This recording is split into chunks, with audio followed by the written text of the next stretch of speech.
What you have seen was a glimpse considered to be one of the worst periods in the Philippine history, the Japanese occupation.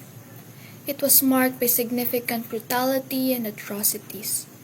Many witnessed widespread human rights abuses, war crimes, and harsh living conditions for the Filipino.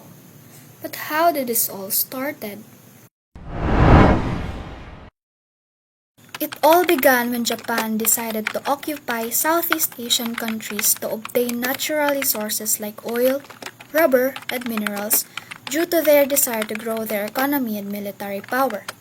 However, the United States, who at that time have authority over several countries in Southeast Asia, were angered and banned the export of resources to Japan.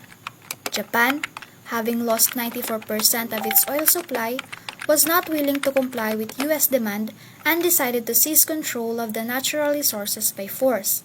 At that time, the two nations were engaged in a series of negotiation and diplomatic movement to prevent conflict.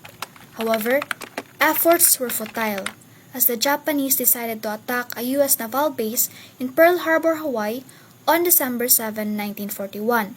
Eventually, they reached the Philippines, which is an American colony and a key location for resource production and transportation, leading the U.S. to declare war.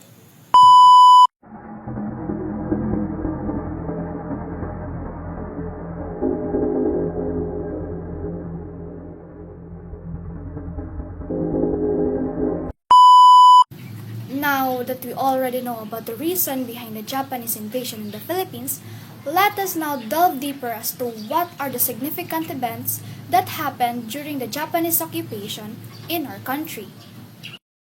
Beginning of Japanese invasion. December 8, 1941, a devastating time in the Philippines as it signifies the beginning of Japanese invasion in the country. 10 hours after the attack on Pearl Harbor, Japan made its way to the Philippines. It was swift and brutal, which led the Filipino and American soldiers to be caught off guard. The war began with an oppressive aerial bombardment that shook the capital to its core. They attacked several places in the country, including Clark Air Base and Nichols Field, which destroyed more than half of the U.S. Army's aircraft in East Asia.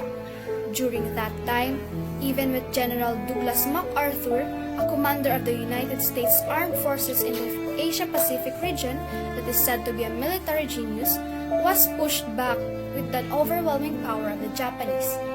This then led the defending forces to retreat to Bataan Peninsula and the island of Corregidor.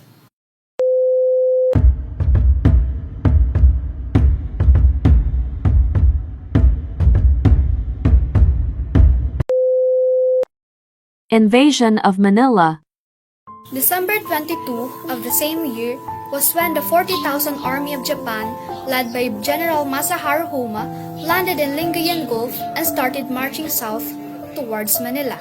December 26, 1941 was when General Douglas MacArthur declared Manila as an open city to prevent its destruction against the advancing troops of Japanese, but it got ignored and the invading army still continued to bomb it. January 2, 1942 was when the Japanese finally occupied Manila, signifying its fall. They built military bases and planned their new movement. Japanese ignore the proclamation.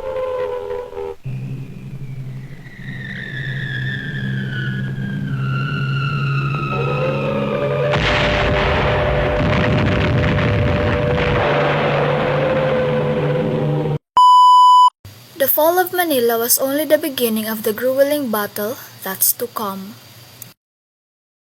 Defending forces weakened. February of 1942 was the time when Filipino and American soldiers are slowly weakened due to hunger and lack of military equipment, as the expected machinery and gear from the U.S. didn't arrive.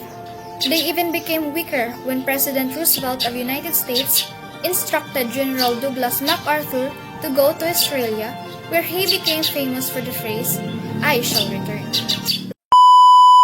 I said to the people of the Philippines whence I came, I shall return. Tonight, I repeat those words. I shall return.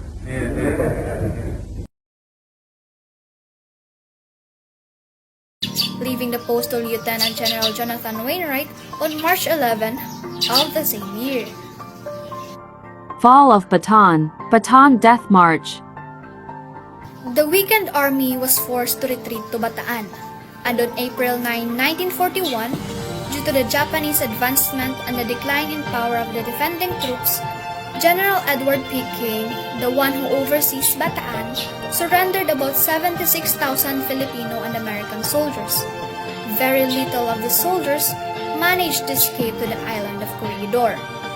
Those who were in march are forced to walk on a 66-mile road to a prisoner camp in San Fernando. During the main march, which lasted about 5 to 10 days, the captives were beaten, shot, bayoneted, and in many cases, beheaded. It is said that only 54,000 prisoners reached the camp. The large number of those who made it to the camp later died of starvation and disease. This event was later known as the Bataan Death March due to its brutality.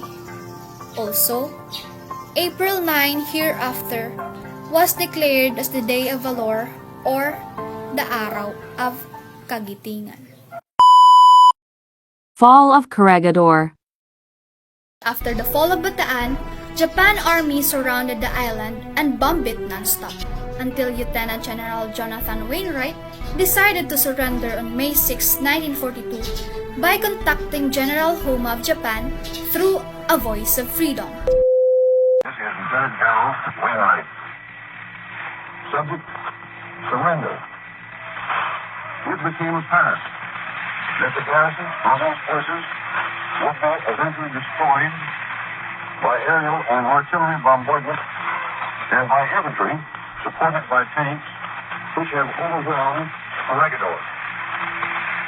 After meeting General Homa with no agreement between us, I decided to accept, in the name of humanity, his proposal.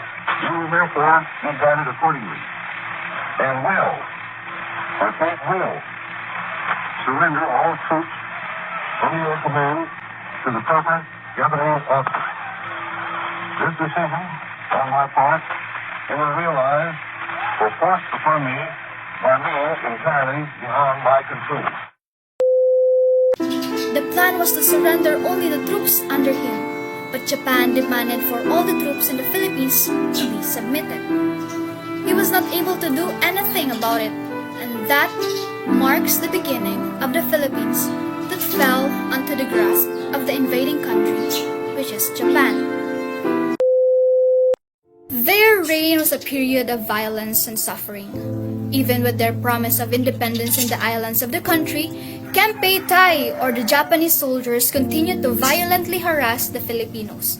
They imprisoned those who are allegedly a guerrilla in Fort Santiago and tortured them by binding their hands, hanging them, and beating them by a thick wood.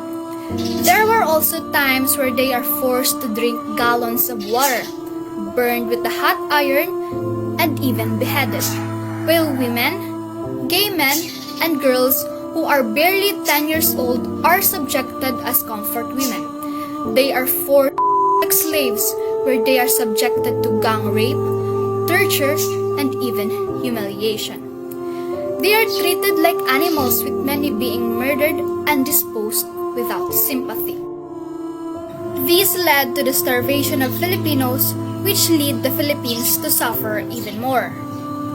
With this, the Philippine Armed Forces continued forming resistance, and the Hukbalahap, or the Hukbo ng Bayan laban sa mga Hapon, a Filipino communist guerrilla movement formed by the farmers of Central Luzon led by Ruiz Taro, continued to fight back until the Allies returned in full force with a campaign to liberate the Philippines.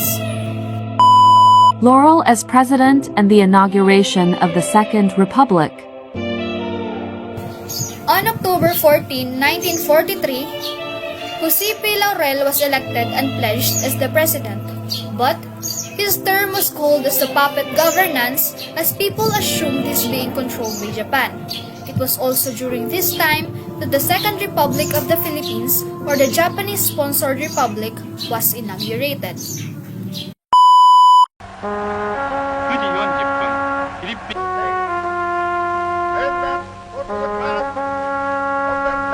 構成したのだ。見よ、独立の栄光に輝く国旗が有料た倒しと、アジア解放のために総督も散った。UFO 日本の 1944, beginning of liberation in the Philippines. 1944 arrived, and from Australia, Allied forces slowly advanced towards the Philippines, bombing several Japanese strongholds until they regained control of areas previously occupied by the enemy. The bombings began on September 21, 1944, and barely a month later, on October 20, the American landed triumphantly in Leyte. Once ashore, General Douglas MacArthur said, "This is the voice of freedom, General MacArthur speaking. People of the Philippines, I have returned. By the grace of Almighty God, our forces stand again on Philippine soil, soil consecrated in the blood of our two peoples."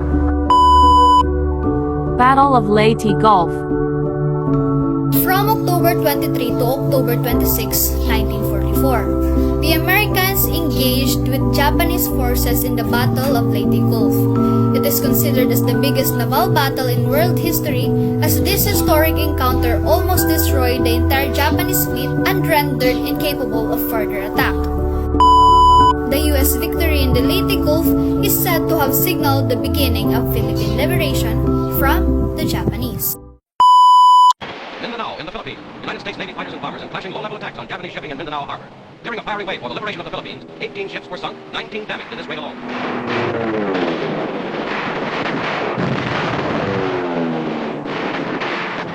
An anti-aircraft tower is blasted. Enemy planes are hit. Japanese airfields on Mindanao and other land installations are plowed up by explosives. 3 score Japanese planes destroyed. An early taste of the full fury to be unleashed on the enemy. At Leyte Island have now been undertaken by the largest ocean-going amphibious force in history. Battle of Manila. By February 3, 1945, the Battle of Manila begins.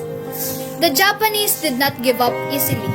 In fact, it took weeks of intense fighting before they finally surrendered on February 23, and with it totally ending on March 3.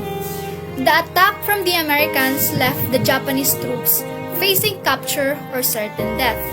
In their anger, they retaliated against civilians, which were the victims of some of the most severe brutality. These acts of brutality are now known as the Manila Massacre. Some of the acts which the civilian population suffered included rapes, massacres, and violent mutilations. With this battle alone, 100,000 civilians were killed by the enemy. Air Force and Navy planes were softening up the way.